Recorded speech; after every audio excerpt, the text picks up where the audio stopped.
Dans ce cours, nous allons voir comment utiliser l'incrémentation avec Excel 2013. Alors déjà, qu'est-ce que l'incrémentation? Eh bien, tout simplement, c'est une sorte de copie de formule que l'on va faire. Alors, ça s'applique aux formules comme ça peut s'appliquer aux jours, aux mois, aux différentes dates. Alors, on va voir des exemples tout de suite pour mieux comprendre. Ici, j'ai un salaire de base, je vais calculer une augmentation et j'aurai le nouveau salaire ici. Alors dans cette cellule-là, j'ai déjà une formule, B5 plus C5, c'est donc le salaire initial plus l'augmentation. Comme ici, j'aurai toujours la même formule pour ces autres lignes, je vais non pas à chaque fois taper la formule, bon là j'en ai que 4, ça va être rapide, mais si vous en avez une dizaine, une vingtaine, une centaine, vous allez prendre du temps.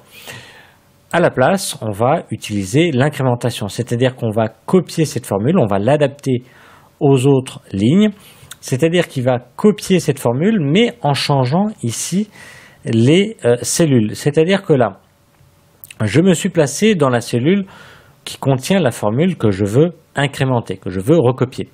J'ai un petit carré en bas à droite, je vais cliquer laisser appuyer. Vous voyez, quand je passe la souris, j'ai une croix, je clique, je laisse appuyer et je descends jusqu'à la dernière cellule que je veux utiliser.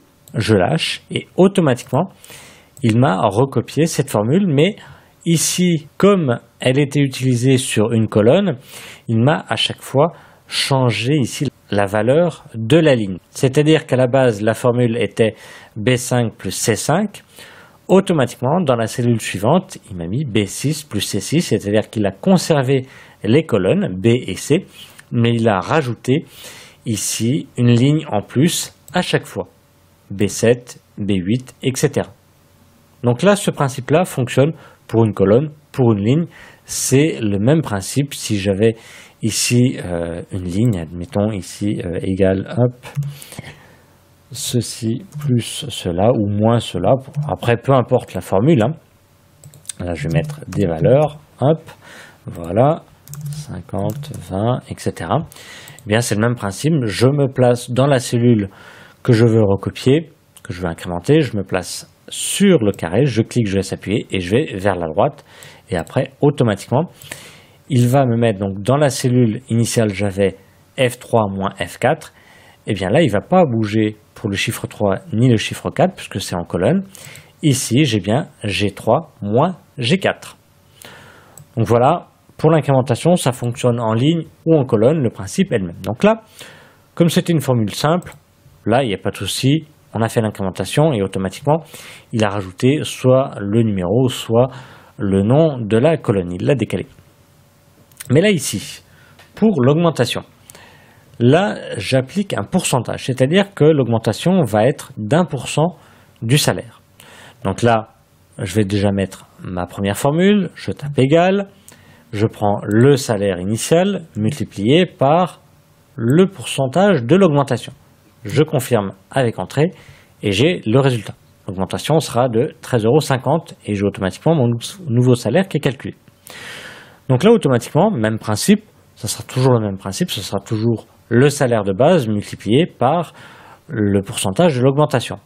Donc là, vous allez me dire, on va faire pareil, le même principe, l'incrémentation. On va le faire, mais vous allez voir qu'il y aura une erreur. Donc je me place dans la cellule, je clique, je laisse appuyer sur le carré, et vous allez voir que ça pose problème. Pourquoi? Dans ma formule initiale, j'ai bien B5 le salaire et B2 l'augmentation.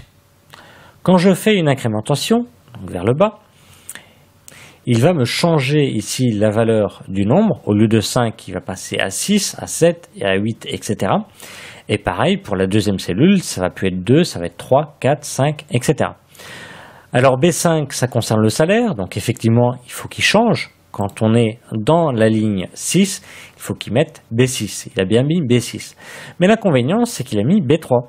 Il a rajouté aussi. Donc il ne va plus aller chercher le pourcentage qui est dans B2, mais il est allé chercher le chiffre qui est dans B3, c'est-à-dire rien. Et après, il nous met valeur, parce que là, il ne peut pas multiplier un chiffre par, ici, des lettres. Donc il faut qu'il incrémente la colonne B, ici. Ça n'y a pas de souci, B5, B6, B7. mais il ne faut pas qu'il incrémente B2, il faut que ça reste fixe. Donc pour cela, dans la formule initiale, je vais corriger, je vais rajouter un $ entre B et 2 pour lui dire justement de conserver cette cellule-là, de ne pas l'incrémenter.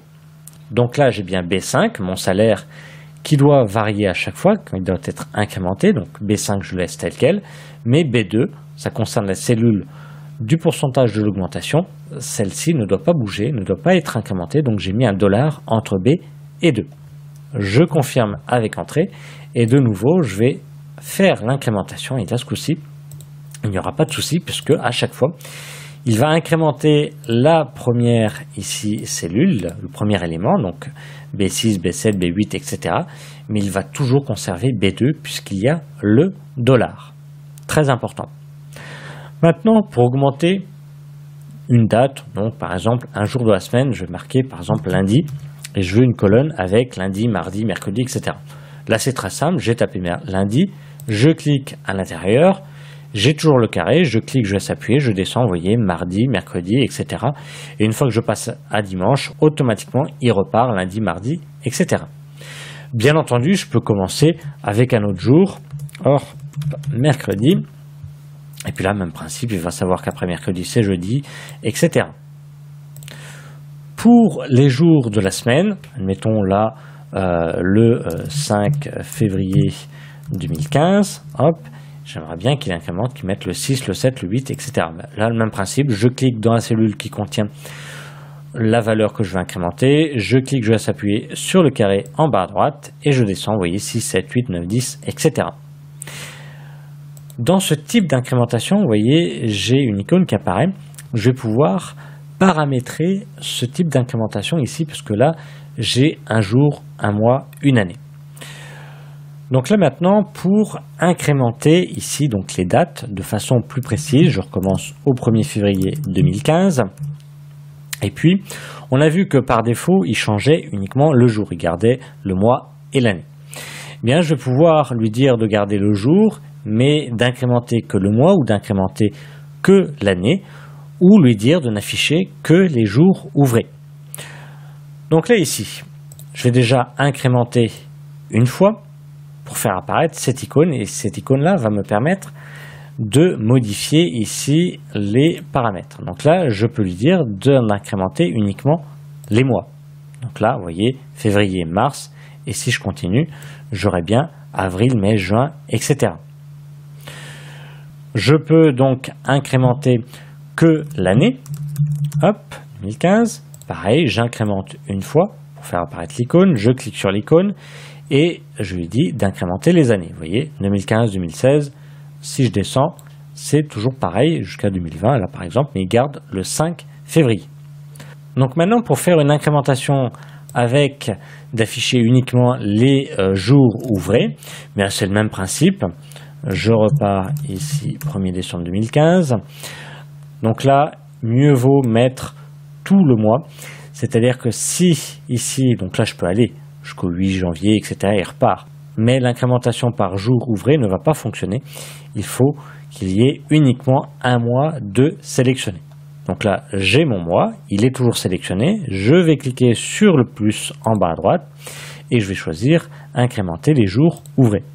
Je désélectionne et là, si je vérifie, j'ai bien le 1, le 2, le 3, le 4 et là le 5 et le 6, je ne l'ai pas. Je vérifie sur le calendrier. Et effectivement, 5 et 6, c'est le week-end. Vous voyez, 7, 8, 9, 10, 11, 12 et 13, pareil, c'est le week-end. Maintenant, pour incrémenter des chiffres, là, c'est différent. Admettons, là, je pars du 5, mais j'aurais pu partir du 1. Là, pour incrémenter les chiffres, c'est différent. Si je clique, je laisse appuyer, il va me remettre à chaque fois le 5. C'est pas ce que je veux. Donc, pour incrémenter un chiffre, j'ai cliqué dans la cellule qui contient le chiffre, je laisse appuyer sur la touche CTRL, la touche contrôle, en bas à gauche de votre clavier. Et là, même principe, je clique, je laisse appuyer sur le carré. Et ici, j'ai une croix avec une croix juste en haut à droite, un plus. Je clique, je laisse appuyer et je descends, vous voyez, 7, 8, 9, 10, etc. Je lâche le clic en premier et je lâche CTRL. Maintenant, dernière chose, donc là on a vu pour les jours, mais ça fonctionne bien entendu pour les mois, admettons, hop, mars, là, même principe, l'incrémentation se fait directement. Donc voilà, nous avons vu comment utiliser l'incrémentation et les différentes possibilités que vous offre l'incrémentation avec Excel 2013.